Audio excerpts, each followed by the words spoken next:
Welcome to the green space. How's everybody doing? Thank you for coming out tonight.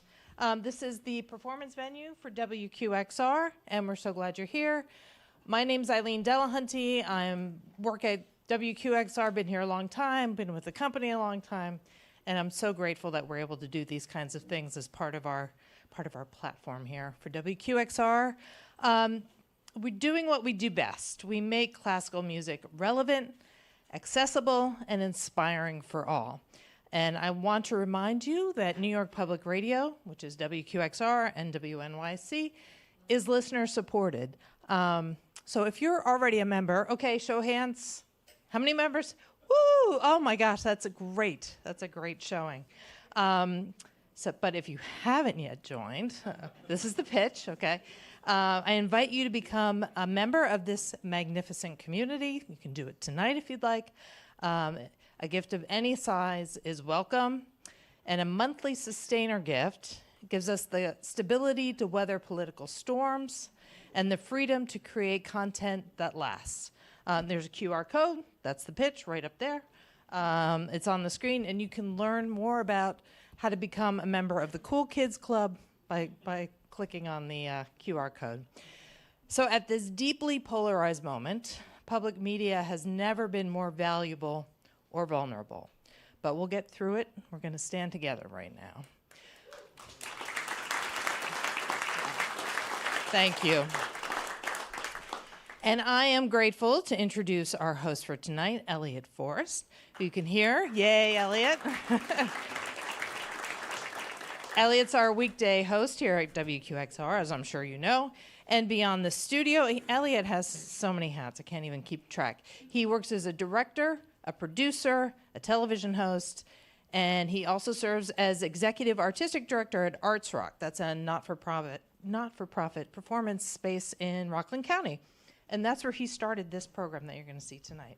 So joining Elliott is the multiple Grammy Award winner. He's the recipient of the National Medal of Arts. And according to ChatGPT, he's made over 260 recordings, so it's got to be true. And he's been a longtime conductor with the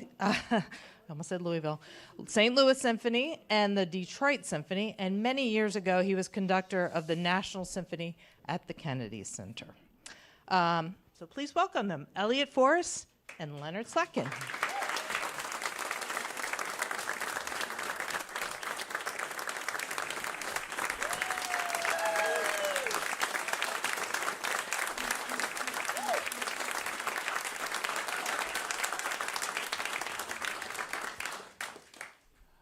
Thank you so much for being here. I am so excited to see such a great turnout for this event, and I am so thrilled that Leonard Slatkin is once again joining me for this evening. Thank you so much for doing this. Thank you, Elliott.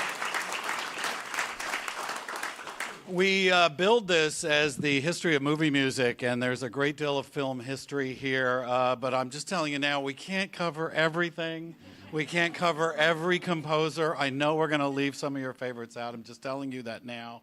And as much as I love movie musicals, that will have to be for another day, but you're going to hear a lot of history and also some personal remembrances as well as a lot of music.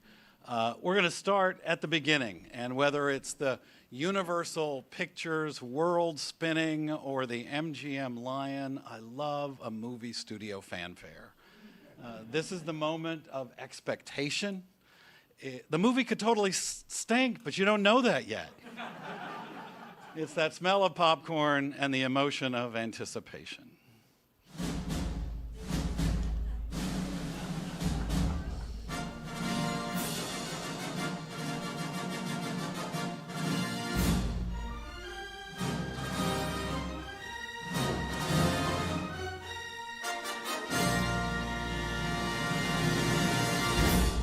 The 20th century fanfare. This is Alfred Newman. What should we know about Alfred Newman? Alfred Newman was, after Max Steiner, the most important force in music in Hollywood. This fanfare you heard, by the way, that's the second fanfare. There's a first one that just stopped after, and that was it. And in 1934, I want to say, They added on the other stuff, and now it's been redone again by who? David Newman. The Newmans are plentiful. A lot of them. And Randy, I think, nephew? And Randy's a nephew. Yeah. Also a relative. The kids are Tommy and David and Maria. And there's a Julia also. There are lots of, and Lionel. Oh, too many Newmans. But the thing about 20th Century Fox is I know it really well because I grew up on that soundstage as well as the soundstage at Warner's. Why? Because my father was the concertmaster at 20th Century Fox and my mother was the first cellist at Warner's. She was the first woman to ever hold a title position in the studios when there was a studio system, which we will get to a little bit later. So we're going to hear that truncated fanfare from 20th Century, but also see your father. Now, you were telling me that when they did movie premieres, particularly in Los Angeles, full orchestras would show up. Every studio, and at the height of the industry, the golden age, there were 11 of them. They each had their own actors, directors, writers, composers, and orchestras. We can talk about the sound that each of these orchestras had, and they were quite different. So the Warner's orchestra sounded entirely different than the Fox, than the MGM, than the RKO, but they were all individual. Alfred Newman was really the major music director at Fox and kind of led the way for everybody. So in 1953, it was decided they were going to change the format of how a premiere was done.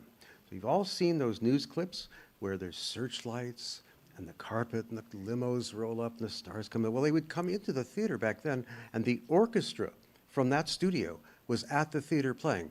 So remember, you had a Fox studio, you had a Warner's theater. Every studio owned motion picture theaters.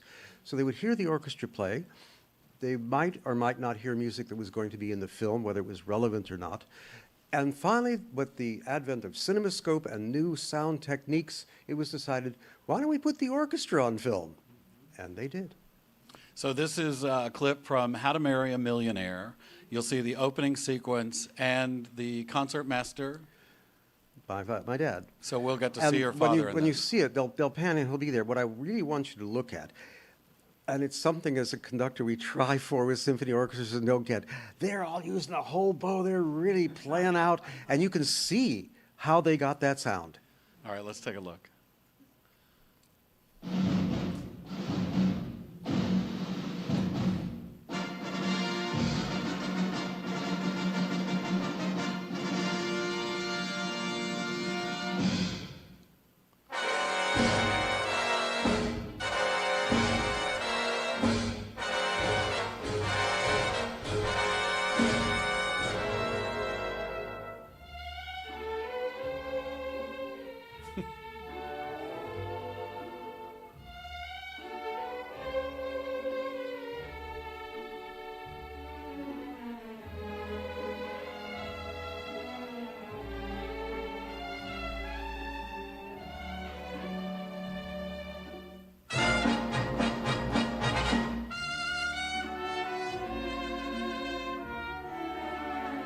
This is Newman conducting, right? This is Newman conducting.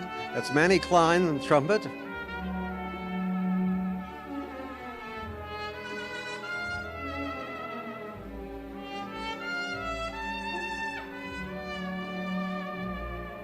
Now you can see my dad right there. First chair. First chair violin.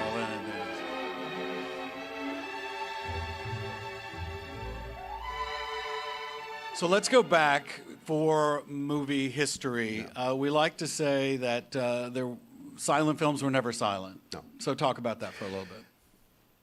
The motion picture industry doesn't start in Hollywood. It starts in France. It starts with the Lumière brothers in Lyon. But the first movie house that ever opened was in Paris. There was always music. Could be a pianist, could be a small salon-style orchestra, could be an organ. Eventually wound up being the mighty Wurlitzers. Those were created for theater presentations. The first major composer to write for a film was Camille Saint-Saëns. The Assassination of the Duke of Guise. Not a memorable film, not a memorable score. But he was the one who kind of said, we should be trying this out. In this country, the prime instigator for music and films was Thomas Edison. There's a film from 1908 called Impressions of Beethoven's Moonlight Sonata, which tells a fictional story about Beethoven walking down a street and, a blind girl walking down the street, and she hears Beethoven working on the Moonlight Sonata, and he winds up dedicating it to her, all that. So clearly a pianist had to be involved, but the music wasn't written out, and that was normal for the time. The performers would improvise to what they saw on the screen. So then even by the time we got to, say, 1929, which is still pretty early, 75% of all films had some kind of sound, whether it was dialogue or a mix of dialogue and title cards, mostly music and sound effects. But they were adhering to something for a long time, for actually a special period called diegetic sound. And it's a funny word, it's a funny thing that for at least a couple of years, once they could actually combine sound of these things, they thought it needs to come from the world of the movie. Like, the radio had to play if they wanted music, or there needed to be a band. But if it was just underscoring, they thought it would really confuse the audience. What else do you want to say about that? Well, they would have cue sheets, and it would say chase music, or it would say love music, or nature. And these were the cues. It had very little to do with actually following frame by frame what was happening on the screen. It was just to set an overall mood like that. It took a long time for the idea of Wagner's leitmotif to enter the picture, but it didn't so much in the silent era at all. I remember when I was a kid, and I grew up, I was in LA, you can't grow up in LA. But we had a silent movie theater on Fairfax Boulevard. It's still there, they don't do it much anymore. I used to go every 2 weeks, all my friends, and they did have a pianist, but they'd often play recorded music using those same cue cards. Romantic music, love music, chase music, fight music. It was quite remarkable. And when you think about it, say you get to somebody like Douglas Fairbanks Jr. or Errol Flynn with the big swashbucklers, and there's just a piano going on for that kind of music. It took a lot of courage for those instrumentalists to do it. So I just wanted to show this to remind you, because you know that the 1931 Frankenstein with Boris Karloff is a talkie, but it's alive. We hear him talk, but there's no music in it. It was during that time period. So just to remind you a little bit that it had no score whatsoever. Come in.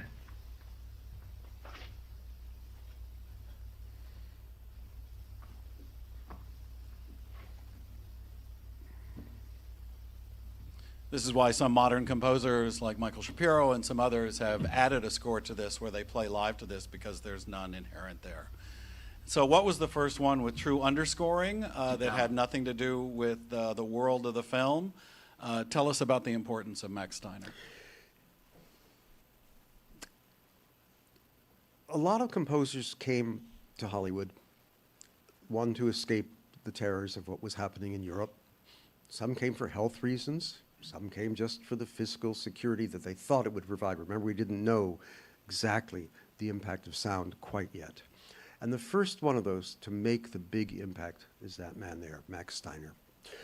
He's the one who introduced the idea of the characters have to have music of their own, the scenes all have to make sense, and the music has to flow with the drama all the way through. And that film is? Well, this comes, I got this from my friend John Mauceri, which he claims that it is this film, Symphony of 6 Million.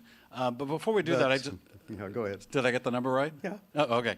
I was just going to say, just so you get a sense of Max Steiner, these are some of the most important films: King Kong, Gone with the Wind, Casablanca, Treasure. He did over 300 film scores. Wrote evidently very quickly. He did all those films for Bette Davis, including Jezebel, Dark Victory, The Letter, now Voyager. And then these are just somewhat, not the complete list. No. Little Women, Stars Born, The First Time, The Big Sleep, an incredible amount of films. It's helpful to know, how did they do it? How could they write that much music in such a short amount of time? So you have the composer who's in another room usually. That's why the studios had music directors. Often the composers did not conduct their own film scores. They're in another room, they're screening segments, they're writing out short scores, means piano or two pianos, a few instruments. That gets passed off to the orchestrators who are in another room, and they orchestrate it. That gets passed off to the copyists who put the notes down for the players, and that gets handed to the orchestra. They were mostly playing literally as the movie was being shown, as it was being written. And a lot of this would just come up and they sight read. And that's why they were so good. They could play anything. And that's how it worked. Today, very rarely do you see a composer for film, even with the technology we have, write more than 2 films a year or 3. And when you think about it, if we jump forward, why would John Williams, once he started working with Spielberg, continue to work with other directors? Well, a director for a film can only produce 1, 2 films a year at the most, but composers can compose a little more. So that's why you see composers moving around from director to director. So as far as underscoring is concerned, the common knowledge that so many people know is that the jazz singer was the first time to combine somebody singing along, but it was all diegetic. It was all within the world of the film. So 1932 comes along. Steiner is scoring Symphony of 6 Million. There's a scene. It's just not working. And so they say, well, let's just put some music underneath it. And it's like, it's a doctor's office. Where's the music coming from? And there was a real fight about it because it's like, they're not going to buy this. And just put some music underneath it and see what happens. And I think my friends of Jewish persuasion will recognize the theme, keeping in mind Israel and Hatikva was not Israel wasn't happening until 1948. The Israeli national anthem didn't happen until much later after that. But this Moldau, this theme, really resonated for Steiner, and he put it under this scene. I'll try in a day, may I call you back? Thanks so much, Swimming Tall. Goodbye. You wish to see the doctor? Yes. Have you an appointment? No. Well, Miss Spencer.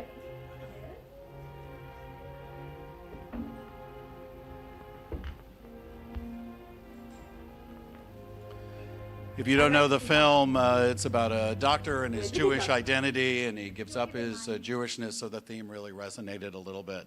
So by that time, we're sort of off to the races regarding putting music underneath scores. But I'm trying to do this somewhat chronologically, just so it's so interesting, I think, because now we've got 1932, you're hearing dialogue, you're hearing music, of course we could do sound effects, and Charlie Chaplin is still working and doing silence, and it doesn't seem to faze him that there's so much else going on. But there is a line in Modern Times, he does actually speak within that film, and he scored the thing himself, and what became Smile. Right. He also scored his sound. Once he came to the States and created the character of the tramp, he scored all of his films. Let's take a look. This is the end of Modern Times.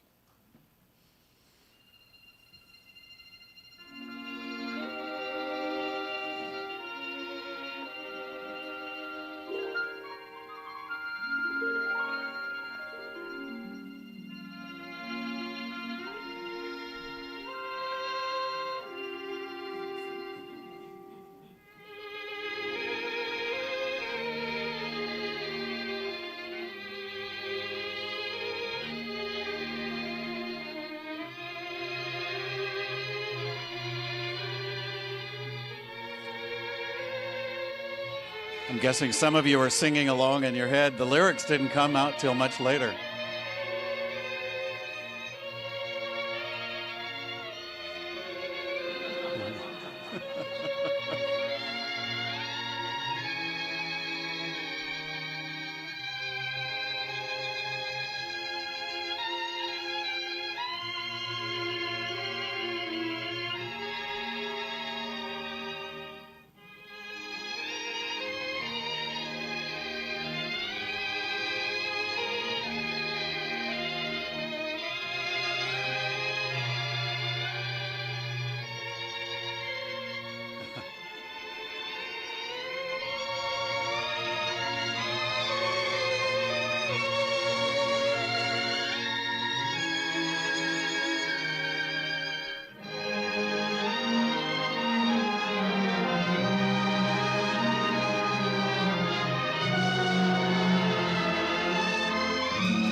How sweet is that?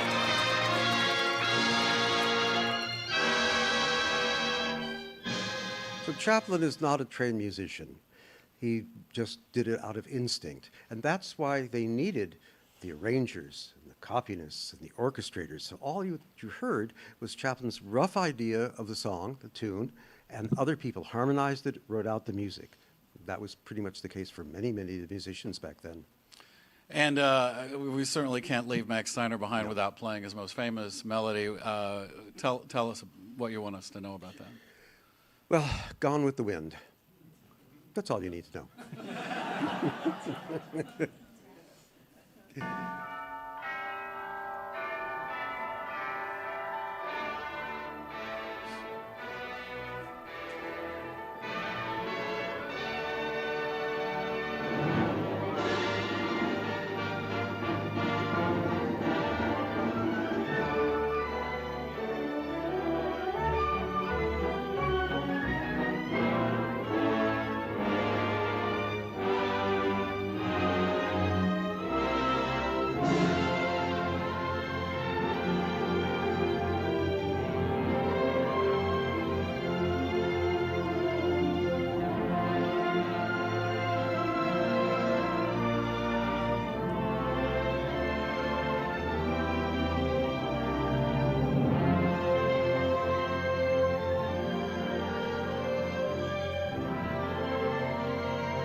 I still can't help but see Carol Burnett and the big spoof she did of that.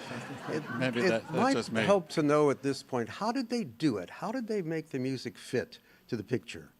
Well, today there are all kinds of technical devices, and we'll get into that probably a little later. But back then, the composer would sit with a moviola, that's what it was called, still is, John Williams still uses one, and they would figure out, okay, this has to happen here, this has to happen, this has to happen. But it wasn't quite so exact back in the 1930s. They had to literally watch it like you would do an opera or a ballet and just time it to make sure it worked and came together. So it wasn't precise down to the millisecond like it is now. But this is going to change pretty soon, and it's Alfred Newman who's going to make that change. My first real entry point into film music was Bernard Herrmann. It was in college that I really started to pull out his music and realize what a contribution it was and how he was dealing psychologically. And I guess also the realization, and I've talked about this on the radio, his first film, Bernard Herrmann's first film was Citizen Kane. His last film was Taxi Driver. And everything for Hitchcock in the middle. I mean, that's a career. That's an amazing career to think about the scope of Bernard Herrmann. But Herrmann is not just exclusively for film. He was well regarded in the classical music industry. He made the first recording of Ives Symphony No.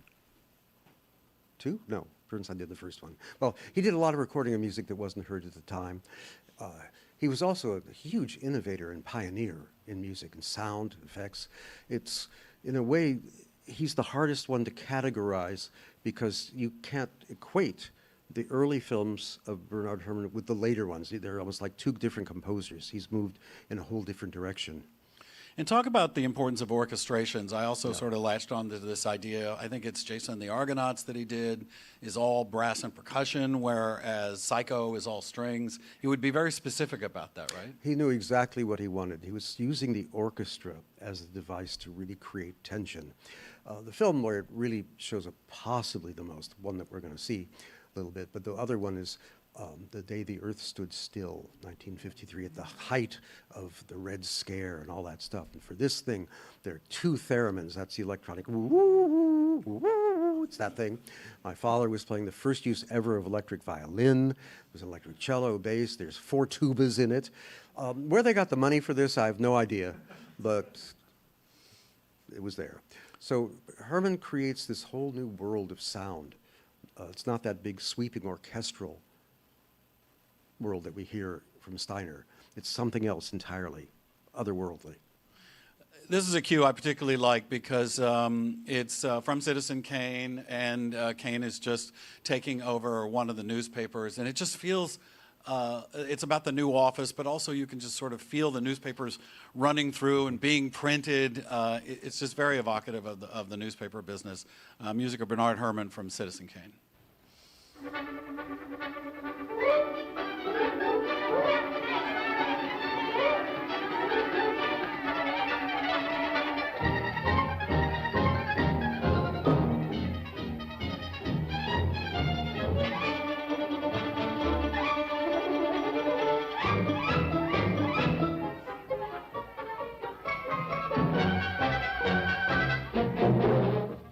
you're tired, gentlemen, but I brought you here for a reason. I think this little pilgrimage will do us good. Chronicle's a good newspaper. The Chronicle's a good idea for a newspaper. Notice the circulation. 495,000. But Mr. Kane, look who's working for the Chronicle. With them fellas, it's no trick to get circulation. You're right, Mr. Bernstein. You know how long it took the Chronicle to get that staff together?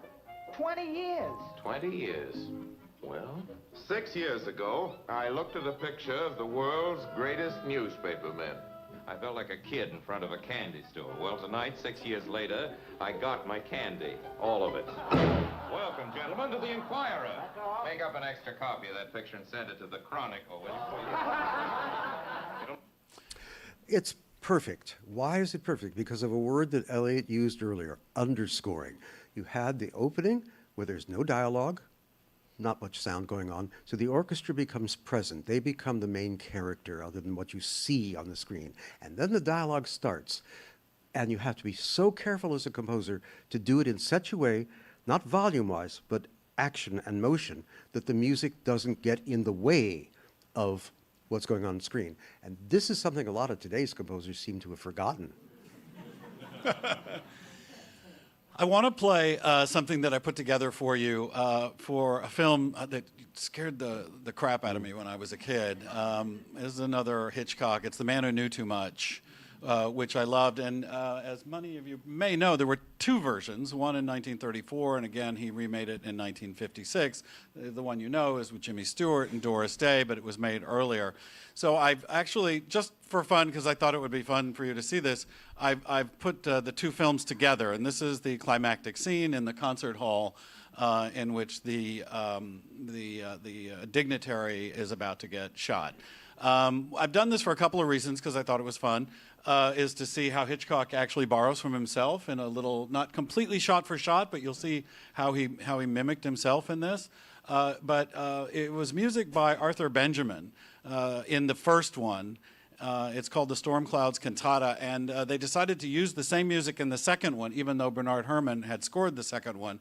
But the main reason I wanted you to see this is the later version is Bernard Herrmann conducting. Mm-hmm. He's actually in the film, and he plays the conductor, so you get to see both of that. So this is both films of The Man Who Knew Too Much at the same time.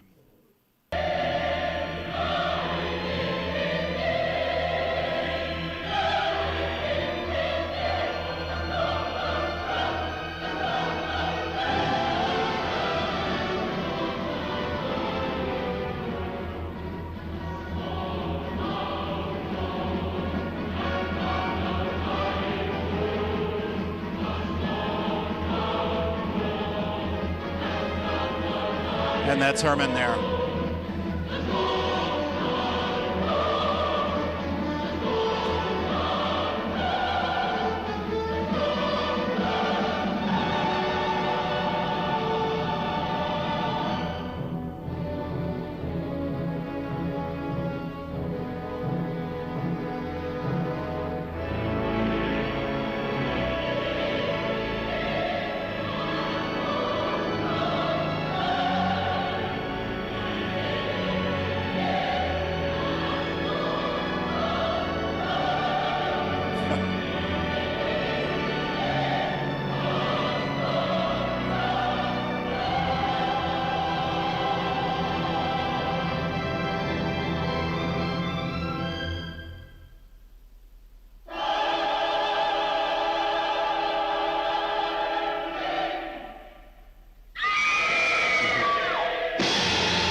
I hope you enjoyed that. Good.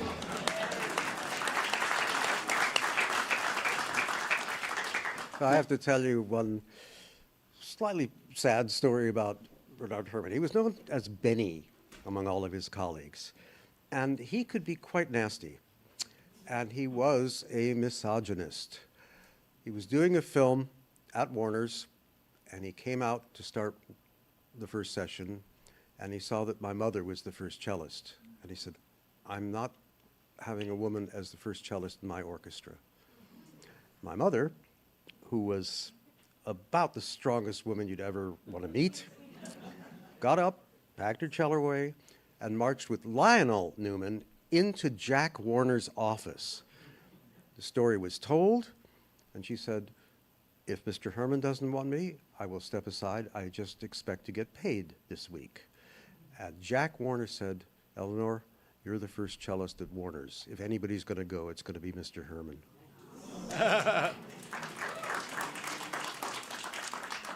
My mom is playing. He had to apologize.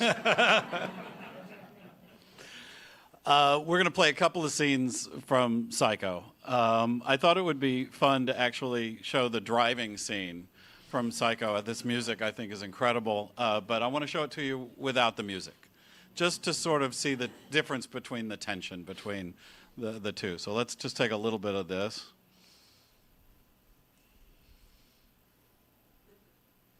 It's a little rainy, but maybe we'll find a hotel.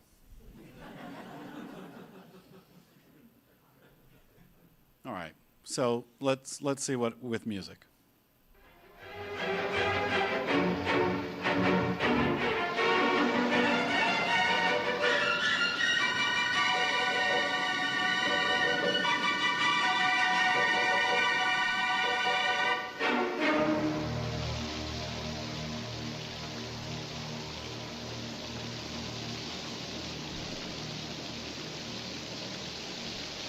And Herrmann knew also when to not have any music, right? Exactly, that's critical.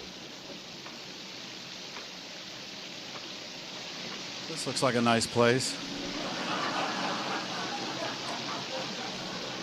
What could possibly go wrong? I'd bring my mother here.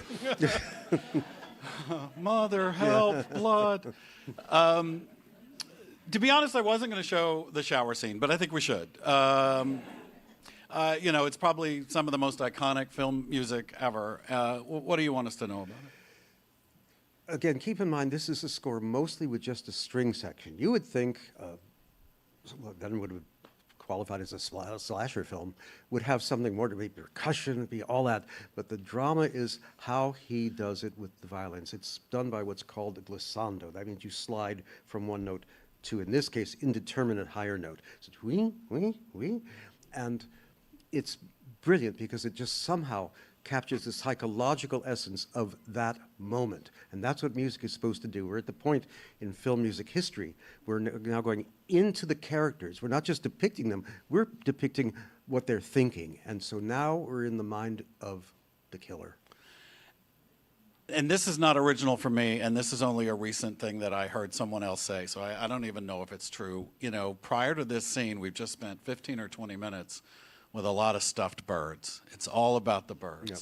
And all of a sudden it's wah, wah, wah, reed, reed, reed, reed. So Herrmann may actually be giving us a hint as to who the killer is with this scene. Also a lesson in when to bring the music in and when not to have any.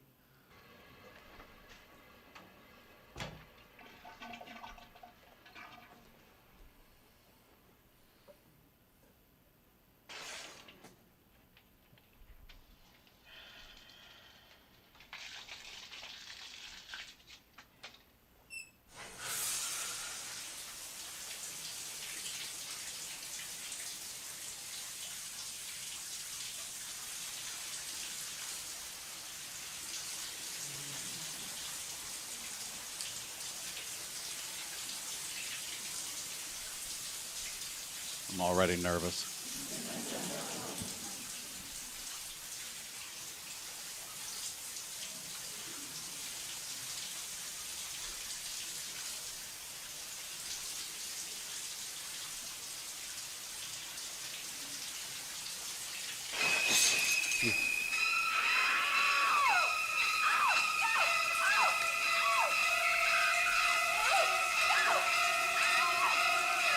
I think you know how the rest of it goes. No.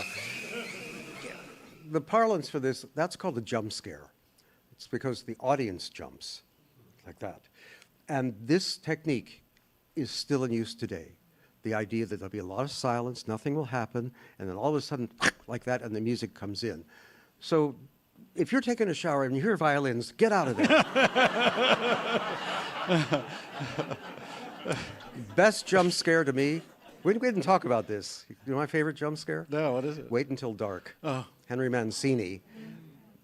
if you haven't seen it, I'm not going to give it away other than to say that Audrey Hepburn is a blind woman and the lights go out. It's just, that is the all-time jump scare. Mancini, to me, was one of the hugely, today, underrated film composers. Yeah. He was a genius.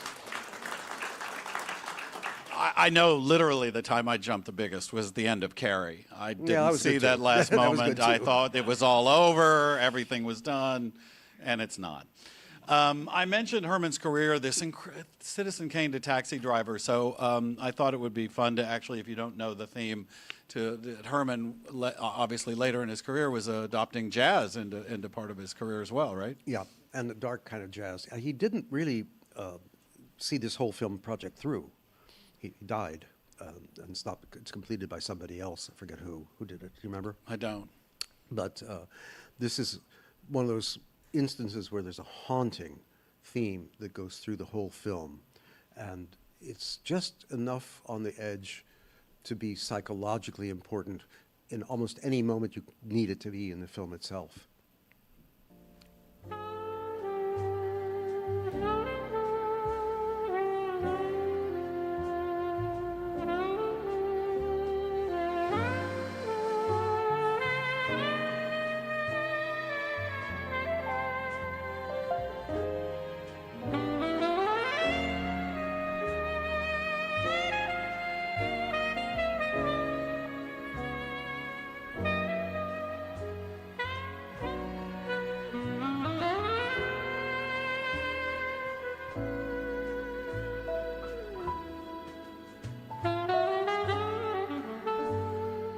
How many people remember when New York looked like that?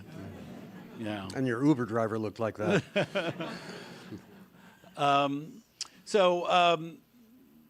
Talk to me a little bit. We've already established this a little bit, but this the next couple of clips, many of the clips, really highlight this relationship between composer and director. Actors may come and go. Sometimes they stick with the cinematographer a long time, but somehow directors, so many of them, and the ones we'll highlight certainly do, stick with the composer their entire career. Why is that? The process works like this. Studio sets out to do a movie. Producers get together. They get the director and the cast first. The composer is one of the last elements, usually, that comes into this group. And it is indeed up to the director to choose the composer. That's kind of how it always was. Often, more than you could ever believe, an entire score will be written for a film and the director winds up not liking it and they throw it all out, even though it's all been recorded and all done. We'll talk about a couple examples a bit later on. So this relationship is very important. And Herrmann and Hitchcock really knew each other. They understood each other's language. Probably the best of all the people, even though Hitchcock had wonderful composers, Herrmann was the one that somehow got into Hitchcock's mind, understood what he was doing, created this mood and this atmosphere for each of the film. Didn't matter with North by Northwest, Psycho, all of them. They were just incredible films. But that relationship is critical to making a film work. And you pointed out something earlier, not just the music, but knowing where to be silent. Silence is the most powerful dynamic of all.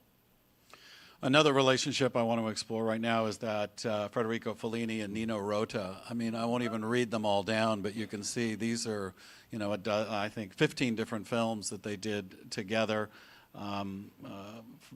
Rota wrote for Visconti and Zeffirelli, but definitely had a very unique sound and did a lot of these films with Fellini. This is from 8½.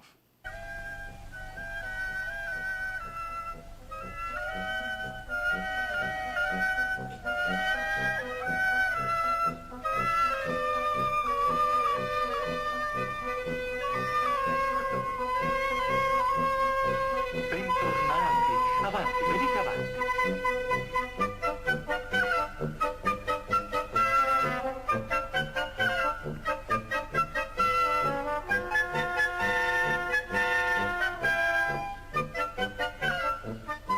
Maybe equally quirky between Very Fellini quirky. and Rota. And I think one thing that's worth thinking about.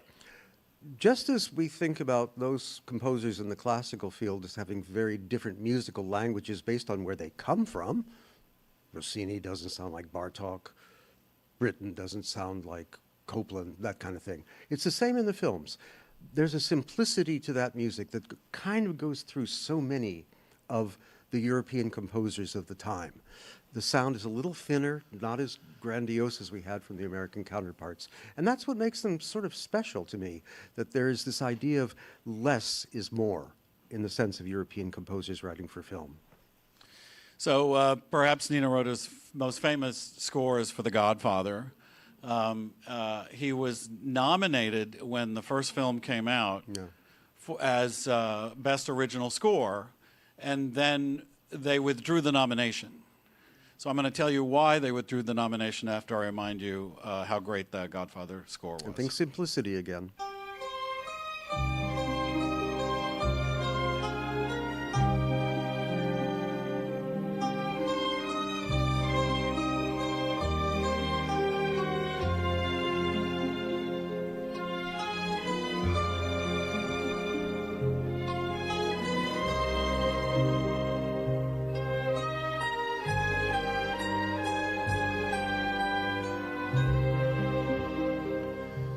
So why did they withdraw the nomination in 1972 from The Godfather as Best Original Score? It turned out it was not an original melody. It was not an original score. Nino Rota had used the score for this film, Fortunella, in 1958. So he slowed it down for The Godfather, but here's the earlier version.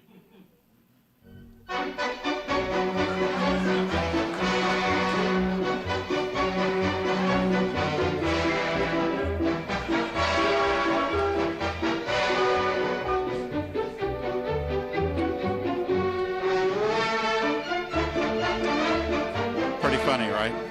Have you ever seen this film? No. Me either. No, Anybody? I haven't. No. All right, so here we are. Let's talk about John Williams. We're going to talk about the special relationship between Williams and Spielberg, but this is starting, obviously, with George Lucas. I remember pretty clearly going in Midland, Texas, in West Texas, to go see Star Wars the first time, and I felt like I was blown back by that first chord of Star Wars, because I think we just have to remember that between the late 60s, early 60s, and middle of the 70s, there was a lot of pop scores. You know, you think The Graduate and music of Paul Simon. So the idea that symphonic music felt like it was back with Star Wars, how important was that at the time? Huge. Not only that, but starting with Stanley Kubrick in 2001, we got this thing about utilizing already written music that they would just drop into the film. And there was an original score by Alex North for 2001. There's a soundtrack, you can hear it. But he rejected that and started Strauss and the other Strauss and the Ligeti and all that. So this became the trend. It was cheaper, and it had a good effect, of course. So now along comes John Williams, and all of a sudden, somebody who was old school, studied with Mario Castronuovo Tedesco in Los Angeles. Every great American film composer studied with him. I studied with him. He was an amazing teacher. He wrote himself over 200 film scores, Tedesco, but he was the one everybody went to, and Tedesco wanted to preserve the sound of the old studios. So it comes along, and not only that chord, I remember I had to do, when John got the Kennedy Center honors, I gave the toast at the State Department, and I thought, what am I going to say about him? And I remembered, as maybe some of you do, that old show, Name That Tune. So in classical music, obviously, you can name that tune in 4 notes, da-da-da-da, right? And then we can always say, I can name that tune in 2 notes, da-dum, da-dum, ba-dum. And this is my mom, by the way. My mom is Jaws. That was playing the cello in the original score. In the original score. To Jaws was your mother. But then I realized, John got it down to 1 note. That you get in the theater, whatever happens to start, then you get B flat, and you know it's Star Wars. That's how important it is. That's how meaningful it can be.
I think you know how the rest goes. But I think it's also important to understand a little bit about what's going on in history in music at this time.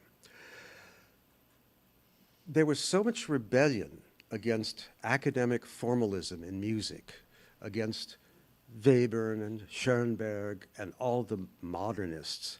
Well, the film was like that too. Film was getting sort of out of control. And this throwback to a different time now came also to the concert hall culture. And composers began to look back, particularly David Del Tredici with his work Final Alice, which changed the landscape for composers. They said, it's okay to write music that people like. And that they can understand on a first hearing. And this was a throwback, of course, to the serials that we saw as when I was a kid. I'd go from our house, walk 2 blocks, and for a dime in the Bugs Bunny Club at the Warner Theater, we got, let's see, it started with a newsreel, and then there were the previews of the coming attractions, and then we had a little short subject in there, and then a guy came out and did magic tricks, and then we had a Western for the second part. This was a throwback to that, and people wanted to somehow be taken back to a different time. Also, an incredible amount of collaborations. I remember when the Fabelmans came out, it was only 3 years ago, they said this was their final one. Turns out, it doesn't look like that's the case. They're going to try one more. Well, the idea is to do a real biography of Gershwin. Fingers crossed. I'm going to play a couple of the collaborations between Spielberg and John Williams. I loved Close Encounters of the Third Kind, primarily because I thought if we're going to communicate with aliens, it should be through music. So I thought that that was very cool. And also my first instrument was, I was a tuba player, so I loved that.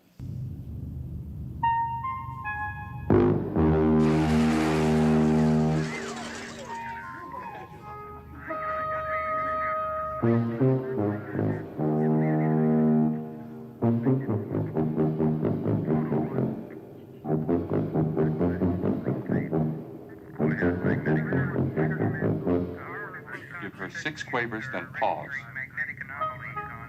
She sent us 4 quavers, a group of 5 quavers, a group of 4 Quavers an eighth note.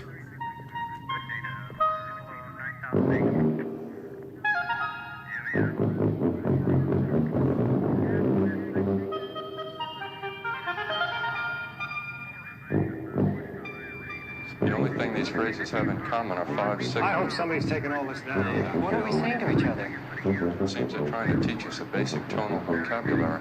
It's the first day of school, fellas. I love that film. I want to play. This is how good. Sometimes I love the music, even when the films are not great. It may be the least favorite of the Star Wars films, which is Attack of the Clones. But I just love this film. It was re-recorded recently by Anna-Sophie Mutter and John Williams, and they were on tour. I think it's just a great melody. Let's just take a listen.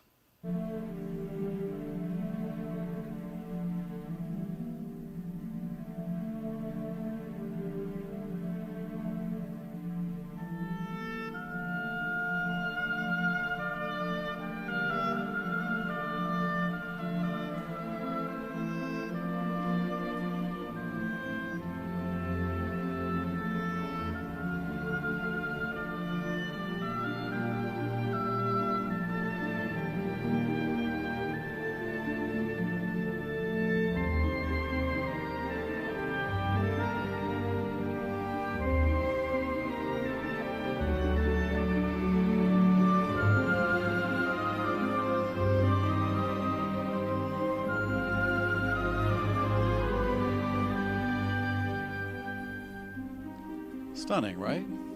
Yeah, it's Gorgeous. really beautiful. Gorgeous. We have a little clip from a documentary about the ending of E.T. And if you've ever seen John Williams conduct the New York Philharmonic, and I think I was there the first time he conducted the New York Philharmonic, he told this story, and then they played, and I remember thinking, I really don't want to go to the movies again unless the New York Philharmonic is playing live.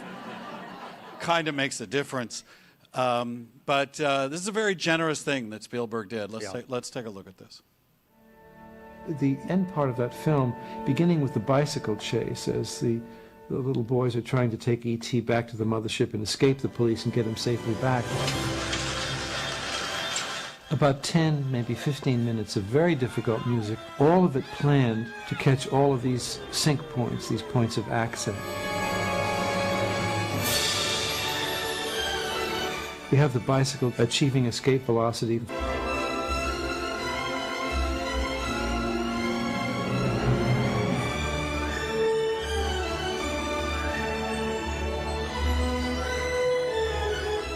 And the boom should be when the body falls. The body falls, right.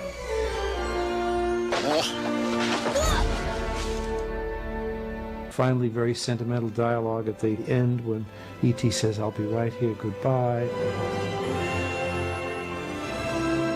And a fanfare when the spaceship goes up. And another fanfare when it turns left. And I was having a very difficult time with the orchestra I would make maybe a good take for the first 5, but maybe off the next 2 cues and then on further cues. It's a question of what feels right, if the fiddle's sore enough. But I remember it so well, Stephen coming out to the podium and saying, "I will take the film off the screen so you can just play the music with the orchestra with its natural phrasing, the way it ebbs and flows in its own way, and then conform the film to what is the best musical performance of that thing." Very unusual. We usually have to slavishly phrase the music to the cuts of the film. When we had the musical performance we felt gave us the most lift and the most sense of exultation at the end of the film, Stephen then laid the music track against the film and made a few editorial adjustments to conform to the music. And I think part of the reason the end of the film has such a kind of operatic sense of completion, real emotional satisfaction as well as satisfaction from what we see, may be partly the result of this wedding of the musical accents with Stephen's film editing.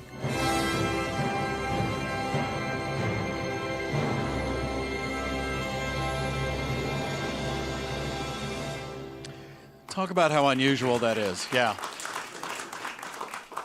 You remember how I talked about in the very old days, the pianist would have to look at the screen and just kind of fit as to what's going on, and that was about it, and how conductors in the early days also just looked at the screen and tried to make it all come together. Well, by this time, the technology has changed. You saw, if you noticed it, lines moving across the screen as John was conducting. Those are called streamers. What it means is the line goes across usually at the same tempo that the music is supposed to be in, and when it hits the end, you have to be lined up directly with it, with your beat. So that's one thing that happens. The second thing that happens is there's a clock, which also gives you the beat and how long that particular group of notes will take to get through that short sequence. And the third thing these days is called a click track. All the musicians will have an earpiece, and there's a metronome that's going on in their ears as, in a way, you don't need the conductor anymore. I shouldn't have said that. So you have all these technologies are going on, and what Spielberg is doing is saying, John, throw all that out. Just conduct the whole 12, 13 minutes straight through, and I will make the film fit to your music. It's very rare for that to happen. And all of a sudden, when you listen to it, even when you watch the film, there's a freedom that happens. It's very rare. It's everything quite mechanical now. It's hard to do. And the opposite of that led to, if you take out West Side Story and the musicals, Leonard Bernstein only scored one film, which was On the Waterfront. And Jamie, his daughter, tells the story. It was just really frustrating. He wrote this music and big and sweeping sections, and they would just sit around and cut little pieces of it up to fit to the film. So the opposite really drove him to not do anymore. And not only that, but he hated the first version of West Side Story, the film. He really didn't like it. Still not a bad film. I want to play 2 clips from Jurassic Park. Again, this is an example. You'll have to ask my wife how we go to all the Jurassic Park films. And I think and some are better than others, but... Really? I said the quiet part out loud, I guess. But I think I go because I wait for the themes. I really love the music. There's 2 major themes that I really love. One is the Majesty, this big majestic theme.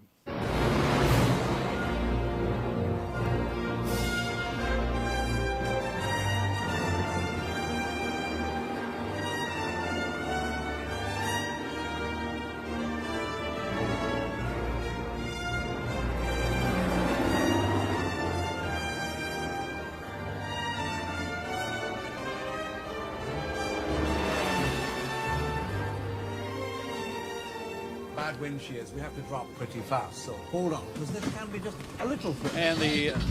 And the other theme is just the beautiful adagio that really gives the majesty and the beauty of these animals.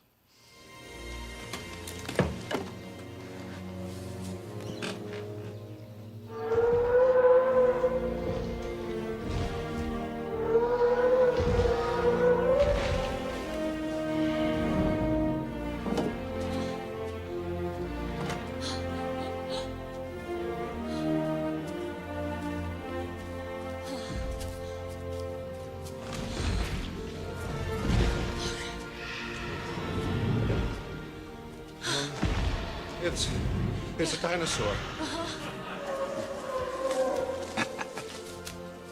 You did.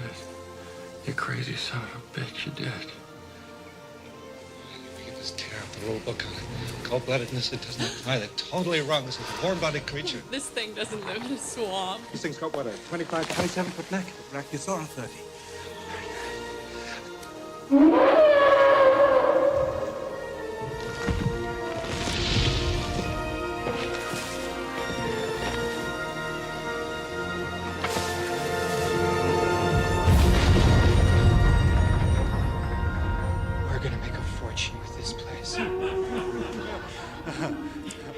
Again, what could possibly go wrong?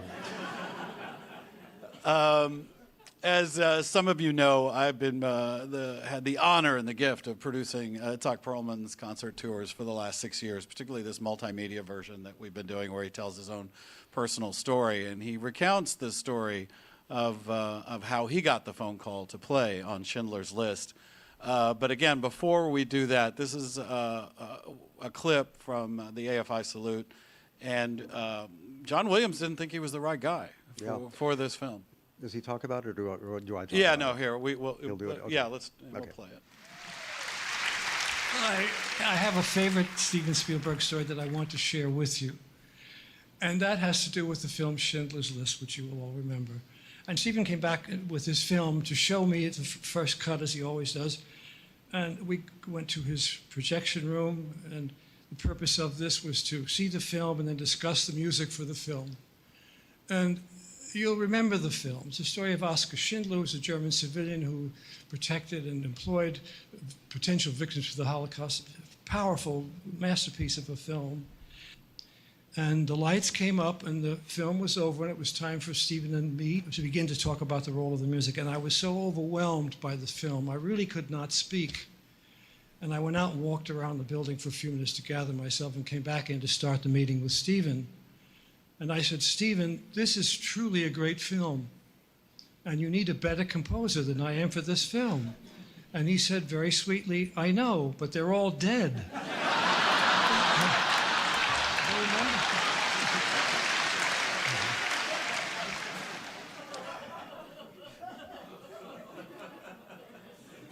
I think we can't underestimate the importance of John.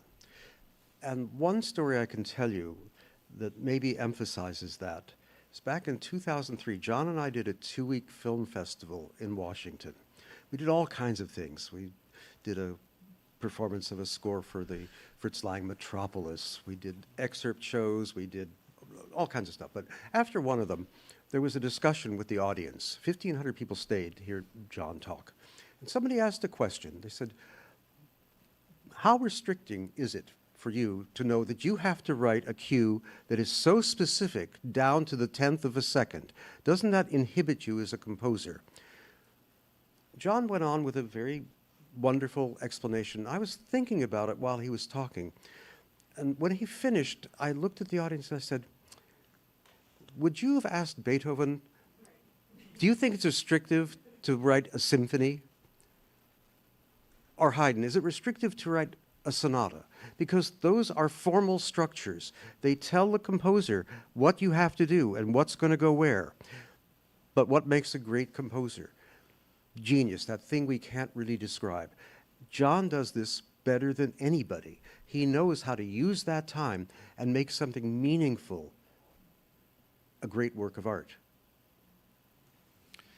We obviously tour with Mr. Perlman, and he plays Schindler's List at every performance, and he talks about how it's become his signature piece. And I remember discussing over dinner with him once that I think that it's interesting that the audiences pick the pieces that are your signature pieces. You don't. That I'm pretty sure Pavarotti didn't pick Nessun Dorma. I think the audiences picked it for him. And Perlman talks about no matter what country he goes to, no matter what language, this is the piece that they want to hear. So I'll play a little piece of it. This is actually a bit of an archival footage from our current tour. This was shot in Austin, Texas, just about a year ago. We have large-scale projections, and you'll just see some of the stagecraft that we do. So the pianist is Rohan da Silva.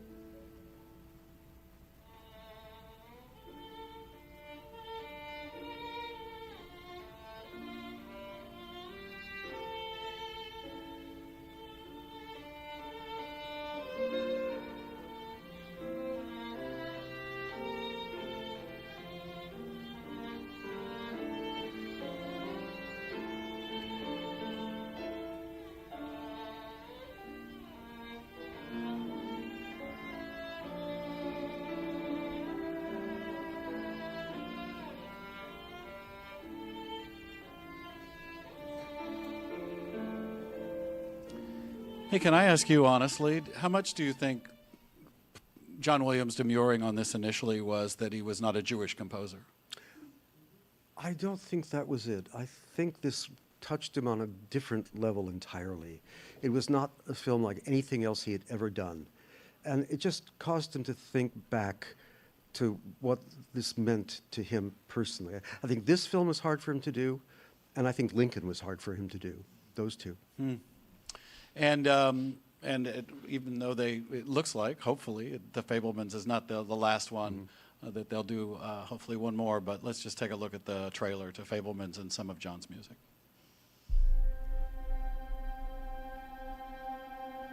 Movies are dreams that you never forget.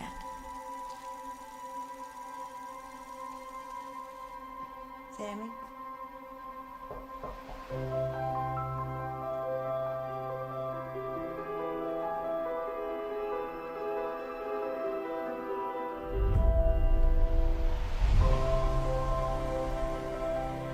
The lights change how everything looks. It's hard to find our house. Ours is the dark house with no lights. In this family, it's the scientists versus the artists. Sammy's on my team, takes after me.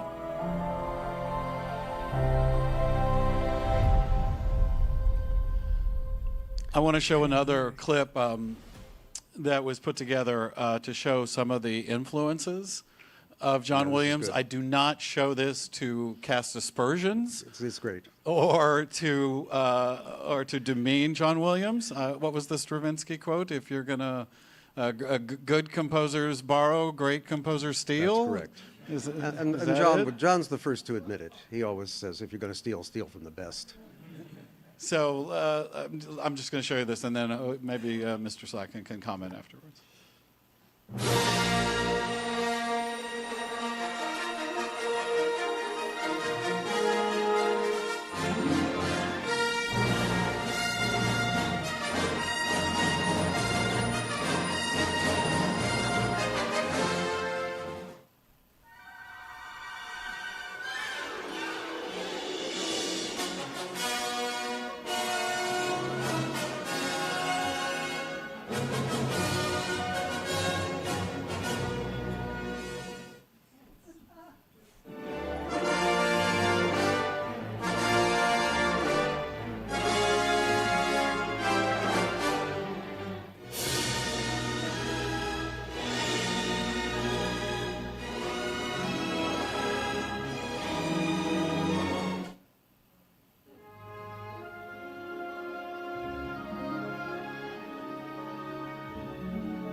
This is just flat out homage more than anything, right? Yeah. And it's Christmas time. Right. For Yeah. both. Made it his own.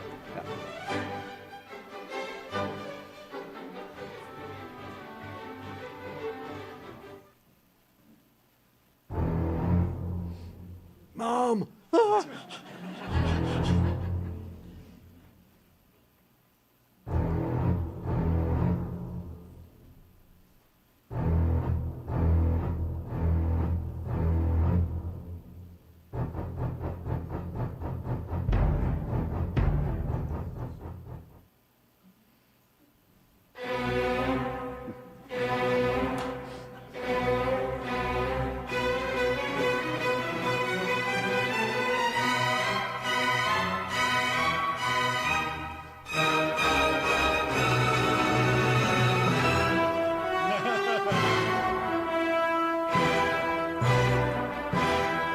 So did you actually discuss that about your mom playing that Jaws theme with John Williams? Oh, yeah, not only that, but often when he would do a concert and he would play this music, if I happened to be in the crowd, he would say, Leonard's mother was in the orchestra and she was scaring people all the way back in 1983? 75, and I would go from the audience, yell back at the stage, John, she was scaring people before that. She really was. Yeah. We're going to talk about a couple of more relationships. This is the relationship between Terence Blanchard and Spike Lee. Look at these films that they have worked on together. Terence Blanchard also writing an opera recently, and started off being a trumpet player, so you hear quite a lot. Still is. And still is. And so you hear a lot of trumpet. This is music from Malcolm X.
What are your thoughts about this, Leonard?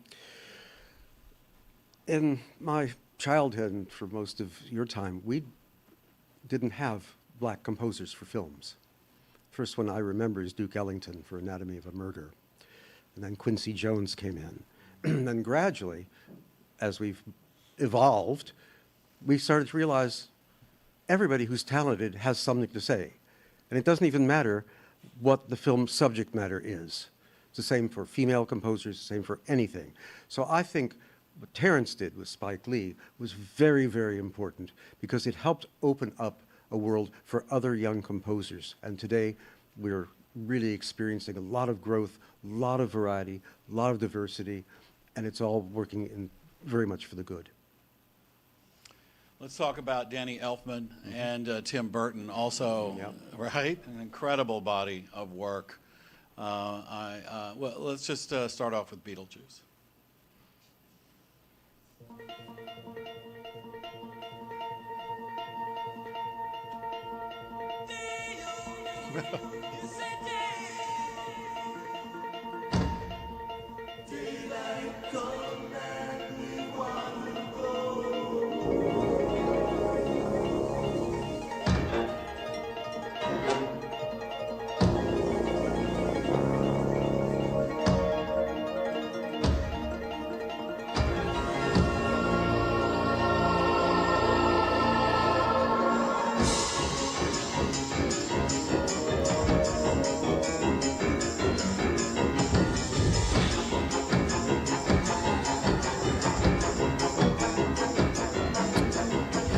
You know what's interesting to me about this too, Leonard, is here you've got Danny Elfman, who came from a rock band. Johnny Greenwood came from a rock band, but when they get the chance, they're scoring symphonically. Except that's a lot of electronics. And electronics, yeah. And that's the change, of course. All of a sudden, we have all these new technologies, new sounds. So composers are experimenting with what they can and can't do. And Elfman's one of the leaders of that movement. For better or worse, I think often the scores work. It's really good when it's humorous material. But somehow, for me, when it's really dramatic, where you need to get into the soul, it just doesn't quite have the same kick as the warmth that you have with the live instruments. But that's generational, perhaps. I think one of my favorite scores of Danny Elfman's is Edward Scissorhands. It's just, it evokes the holiday season. As a matter of fact, I've caught it on trailers in movies that are not even related to Tim Burton or Danny Elfman. They're just using this because it just feels like the holidays. This is from Edward Scissorhands.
Beautiful score. It's good, and the interesting thing to have those two back to back. Obviously, different meanings, different ideas, but it shows that Elfman had so much talent he could go in either direction, the electronic versions or the symphonic ones. I want to play some music of Rachel Portman as well. She is a film composer, but she was the main composer for one of my really good friends, Doug McGrath. We grew up together in West Texas. He passed away almost 3 years ago. He wrote the musical Beautiful. He wrote the book to the Carole King musical that was on Broadway, but he also wrote and directed the films Emma with Gwyneth Paltrow, Infamous, and also Nicholas Nickleby. And in talking about Rachel Portman, he had said that, and I think this goes for any film composer, Doug basically said the film composer is the other major voice in the film. This is from the Gwyneth Paltrow version of Emma, music of Rachel Portman, directed by Douglas McGrath.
Also, stunning score. Beautiful. You know, when you listen to so many things back to back and you start to realize we only have 12 notes in our Western scale system, and we haven't used them all up yet, apparently. We can still produce marvelous music, just put them in different orders, rearrange them. It is wonderful. It's a great profession to be in, by the way. It always amazes me when I hear a new melody. No. It's like, how did you do that? There's only so many notes. Where could that possibly come from? We've got a little section here which just is some of our favorites. So in no particular order, I remember we used to play the soundtrack of Ennio Morricone's The Mission just to put our kids to bed. It's just such an incredible soundtrack. So here's just one of the melodies from it.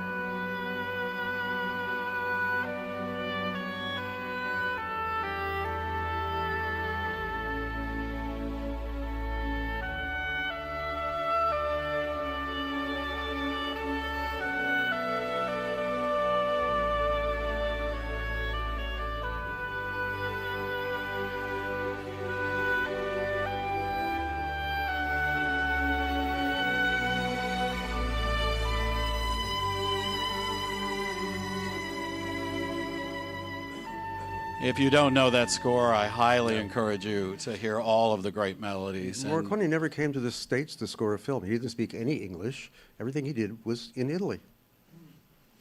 I also wanted to include Howard Shore tonight. I don't know how we could get past not having him here. Last year I did a full 90 minutes with Howard up in Nyack, where we went through almost all of his film scores. He was incredibly funny and incredibly gracious. And talk just a little bit about that idea. It seems like we know it now, but this idea from Wagner to Lord of the Rings, the leitmotif of having the ring and the people and the location all having a theme was somewhat revolutionary, certainly when it started. It is, and it's different in the latter half of the 20th century, because up until then we didn't really have these series of films where melodies, harmonies, all that stuff would carry from one film to the next. We just didn't do it. And all of a sudden along comes Star Wars and Indiana Jones films, Pirates of the Caribbean films, Lord of the Rings films. And now the composers have to have this idea that a sequel is already intended when they make the first film. So they have to say this film, this character, this theme, this rhythm. And then what happens is, if you haven't noticed it, usually by the second film, the original composers bow out. It has to be inherited by others who have to figure out a way, how do I use the material from before, but still have my own voice? Often it doesn't work, but Morricone, the idea that he could, and the show rather, could sustain this for the three films and the subsequent films, either the prequels or whatever they were, he wrote such memorable music that composers could take that and run with it. Some successful, some maybe not so much. Let's hear one of the main melodies.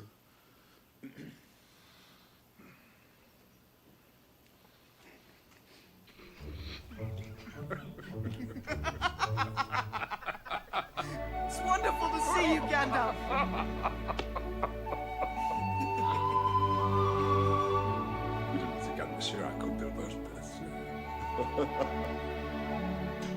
What news of the outside world? Tell me everything. Everything? But eager and curious for a hobbit. Most unnatural. Well, what can I tell you? Life in the wide world goes on much as it has this past age, full of its own comings and goings. Scarcely aware of the existence of hobbits, for which I'm very thankful. And he got all his friends to be in it. James Galway's on that soundtrack. Renee Fleming's voice is singing. I wanted to tell a story that it was basically just sort of trying to jog a memory of mine, because I was on the radio here in New York, and we often get invited to different things. And it was the late 80s, and it was just an invitation to a movie screening at the Ziegfeld Theater. And they were re-releasing Lawrence of Arabia. And I thought, well, that'll be fun. We'll just go. I had no idea that it was the New York premiere and the first of 4 screenings around the country about a restoration, that Scorsese was involved and all these people were involved. All I knew is that when we got there, we couldn't sit on like rows 3 through 15. They were blocked off. So we either had to sit on the first 2 rows or way in the back. So it's like, well, my wife and I were like, oh, let's sit on the second row. So we sat on the second row for Lawrence of Arabia at the Ziegfeld Theater. And of course, you got to watch the film like this, you know, because it's so big. So the house goes to half, and then some people started to come out, and I wasn't sure from my own memory, so I really did some research to try to find out. And I found this article in the LA Times. So it's February, what does it say, 89? Yeah, so I was trying to remember who exactly came out of the door. I remember at the bathroom waiting because there was an intermission. There was still Sylvester Stallone and Brooke Shields. But we were at the Ziegfeld Theater. But making the presentation prior to the film was David Lean himself, Peter O'Toole and Omar Sharif. The cinematographer was there as well. Martin Scorsese was there, and Steven Spielberg was there. They all came out and they spoke. And when Peter O'Toole spoke, all he said was, "This is awfully nice." So there was a little scuffle after they made the presentation, because there was a young lady that was going to take each one of them back to these better seats in rows 2 through 15. And they were all gone. Scorsese, Spielberg, they all were escorted to these other seats. And you could see that Peter O'Toole was arguing with this woman. And then she just walked away, and it became clear he wanted to sit on the front row. He sat right in front of me with my wife and I. So now I'm watching this entire film, and what I'm seeing is he turning.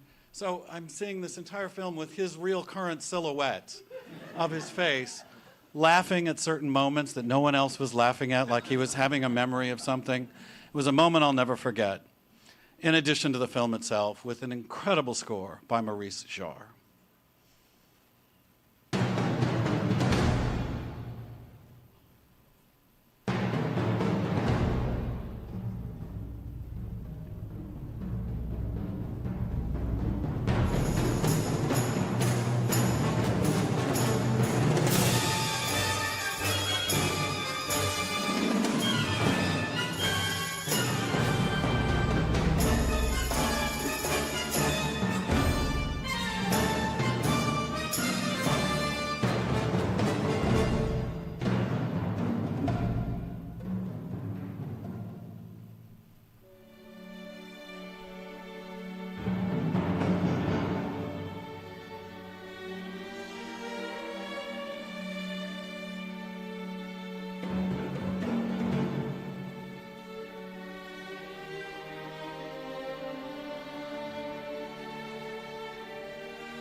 We have 2 more short clips to show, and I'm going to leave them to my guests. Tell us about Deception. Deception is the last film that Erich Wolfgang Korngold would score in 1947. It is a film that stars Bette Davis, Paul Heinried, and Claude Rains. It is about a former prisoner during World War II who is released, comes to the States. He used to be the lover of Bette Davis, who's become a top New York socialite. And she's involved with a conductor, Claude Rains, playing the role of Holoneus, great composer. She did not expect to see the former lover. So this becomes a triangle. And the centerpiece of the film is that Holoneus says to Bette Davis's character, "I'll write your ex-boyfriend a concerto, but then you're finished. Can't see him anymore." That is the centerpiece of the film. In the film, the concerto is played. Originally, the cellist involved was supposed to be Gregor Piatigorsky. Piatigorsky decided he didn't want to do it. My mother became the cellist for this film. And then the concert version of the concerto was done, and they premiered it. It's a wonderful film. If you've never seen it, it's really worth it. It's one of the best films about music that you can see. I think that's the excerpt we're going to see. Yeah, we've got the clip for the documentary. One other thing. Korngold had a remarkable sense of humor. He found out that my mother was pregnant with my brother while they were doing this film, but also Bette Davis was pregnant. And he said, well, you know, I think we need to change the name of the film, not Deception, but Conception. So we're going to see your brother in this. You're going to see my brother now. Yeah. I mean, you're going to see him, well, just run it now. Let's take a look. Yeah. It's true the picture is melodramatic, but I also think that it was a very interesting glimpse inside the music world, which I'm not sure we had really seen before in Hollywood films. That's my brother.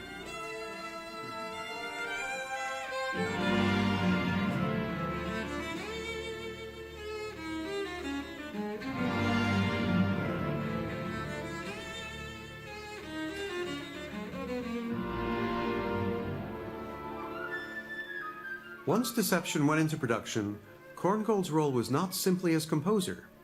He was involved in the dialogue too, which is why many critics believe it is so credible. The rehearsal scene in the picture was Korngold's invention. Because they had a story conference, and it was said, you know, we have to find a way for the Rains character, to needle the cellist, who was already a bag of nerves because he's been in a concentration camp for 4 years. So how are we going to do this? And Korngold said, well, I can write into the score a repeated mistake. And what happens is when the entrance comes in, it sounds like it's in the wrong place. So the conductor taps on the podium. The conductor, who's also the composer, gets on the flute player's case about this, miscounting. Actually, flute player's right. It's Arthur Gleghorn. Anybody know that name? British flutist who went to Hollywood. Anyway, the conductor gets on his case and goes back and forth. And he says, no, this is not right, or whatever. And they do it again. And the same place, it falls apart, and then they do it again. And Henri looks over at him and he says, I was under the impression that this was a dress rehearsal, and no artist should have to deal with these conditions and whatever. And it's a very hammy and very funny moment in the picture. Yes, you, sir. Once more, please. The first bar a little faster.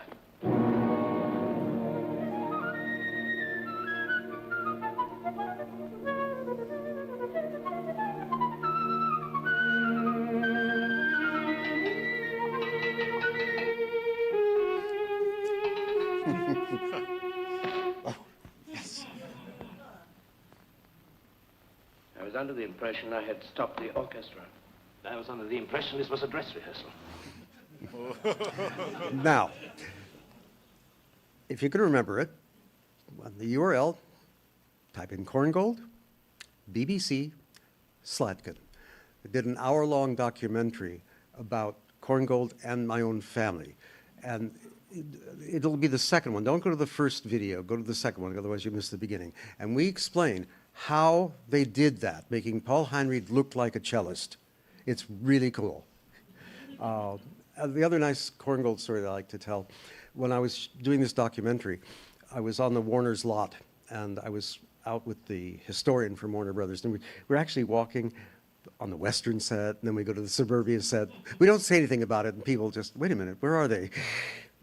He told me a marvelous story. Max Steiner and Korngold hated each other. They really didn't like each other, but somehow they found themselves in the same place. And Steiner looks at Korngold and says, so, Wolfgang, tell me, how come my music is getting better and yours is getting worse? And Korngold, without missing a beat, goes, it's very simple, Max. I'm stealing from you and you're stealing from me.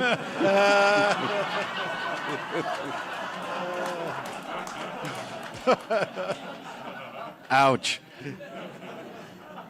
We're going to end with a bang. You wanted to hear the music of Jerry Goldsmith. Yeah. Tell us about him and why you wanted to hear this. Yeah. Yeah.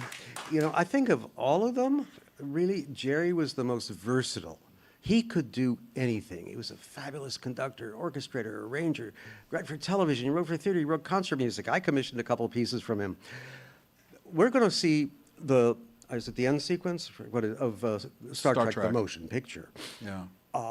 And for this, they invented instruments that didn't exist before. And one of them is this huge board. It's about 4 feet long, and it has a laser rod on it of some kind, and somebody just goes like, it's very strange. I love Jerry. He was just a remarkable man. And when you really go back and look at the list of films, you say, how could he do that in so many different styles. Well, you could say that about so many of the composers, couldn't you? And that's where they differ from their so-called classical music counterparts.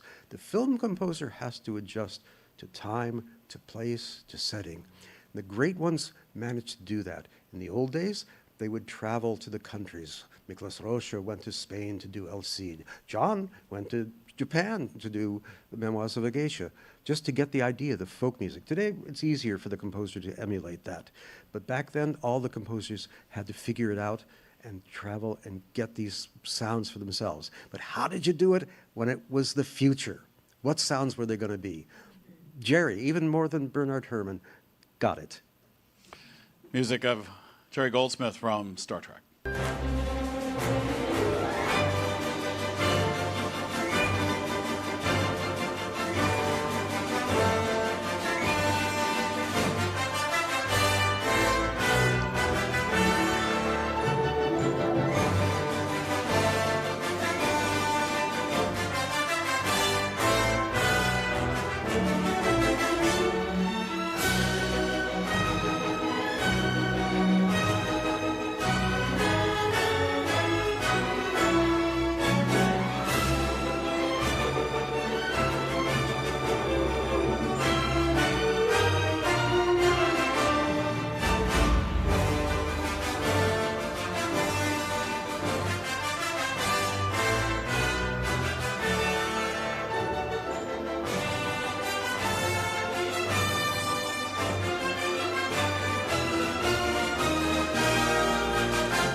We didn't do this last time. I'm going to do it now. A film you didn't include here that you would have loved to have put in. To Kill a Mockingbird. Yeah. Elmer Bernstein's score to Kill a Mockingbird is really one of the most beautiful slices of Americana that I just love. And mine, you ready? Yeah. The Beast with Five Fingers. Music by Max Steiner, starring J. Carrol Naish, Robert Alda, and Peter Lorre, and the one member of my family that we hadn't talked about, and that's my uncle, Victor, who was a pianist. And he has to play in this piece somebody who could only perform with his left hand, and he plays the Brahms transcription of the Bach Chaconne. So you see his hand on the keyboard. In order to do it, they put a black cloth here, built up the wrist with a little piece of bone sticking out. Some of the scenes he had to shoot lying on his back and playing the piano this way. They didn't tell my mother. It's a Warner's film. They didn't give her a clue. So my uncle walks on like this. My mother faints, of course. It's so tacky, but it's so much fun. If you ever get a chance, check it out. It's the kind of horror film you can't make anymore. It's on my list. Before I let you go, tell us about the new radio series you're doing on movie music. Well, it's not out yet. We'll start airing them in December where I live in St. Louis, and we're hoping to get it syndicated. The idea was simply perhaps that for most of my life, and I'm 81 now, I have loved the movies. I became very good friends with Roger Ebert. You all know who he was. And he never referred to it as cinema. He said, it's the movies. We go to the movies. And I would spend time with him in Chicago, going to premieres and all this, and we shared our love. He was also a keen lover of the music itself. And I kind of pushed that side of my life away because of where my career was going. And in the last few years, I've come to truly embrace it again. So I decided that I wanted to, from the standpoint that I come from, do a radio series that was about the history of music in films. It'll be called The Soundtracks of Your Lives. It'll be his first 26 episodes, 1 hour each. As soon as we know where it is, it'll be streaming certainly, but hopefully it gets out in different ways. So I have that series that I do. I have another one that you can find if you go to the Slatkin Shuffle. That's a lot of fun. When I'm on an airplane, I have the headsets on. I have 45,000 tracks on the iPad. I just hit the shuffle mode, and I never know what's going to happen next. That's kind of how that show is. I got a couple of books coming out. Oh, and I'm conducting also. Doing that.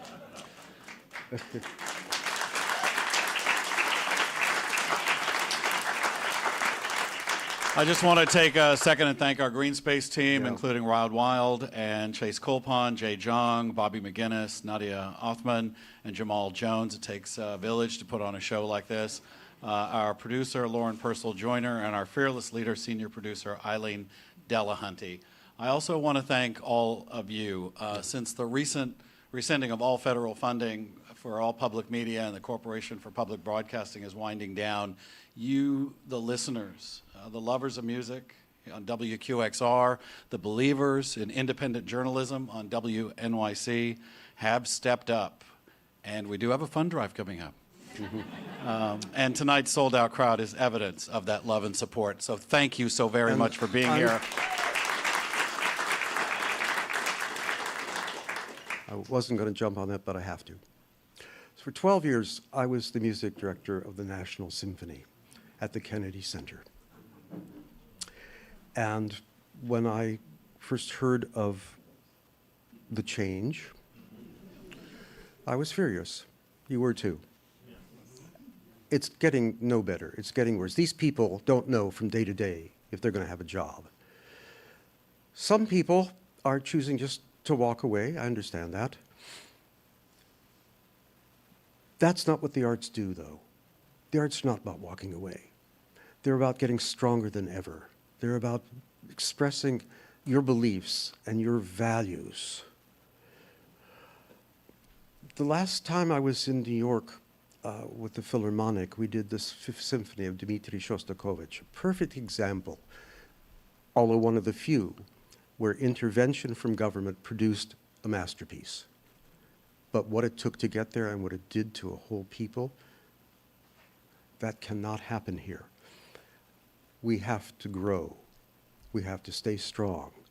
The support has to come in many ways, but by you being here tonight to hear us talk, express our opinions, stay the course, keep at it, because you can't cave. You have to be this way. The world has been through this numerous times, and here we are again. Fight it. Keep the arts alive, because when the arts die, the culture dies, and the civilization dies. Stay there for all of us. Ladies and gentlemen, Leonard Slatkin, thank you so much Elliott, for being here. Thank you.